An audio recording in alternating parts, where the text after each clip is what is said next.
हर हर महादेव, हर हर महादेव। घर ही में शिव गुरु के बोलाइब, चर्चा चलाइब हे। घर ही में शिव गुरु के बोलाइब, चर्चा चलाइब हे।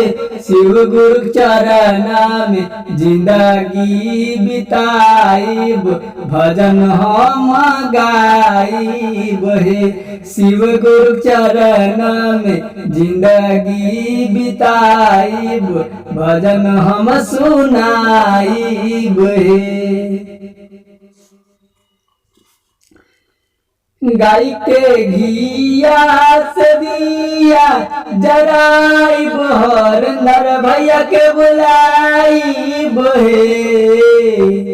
गाय के घिया से दिया जराइब, हर नर भैया के बुलाइब हे।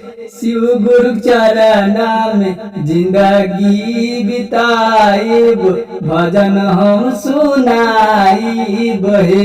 शिव गुरु चरण में जिंदगी बिताइब, भजन हम सुनाइब हे।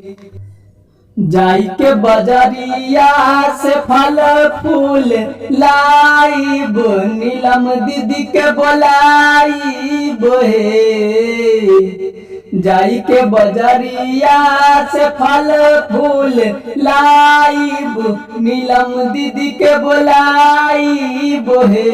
शिव गुरु चरण में जिंदगी बिताइब, भजन हम सुनाइब हे।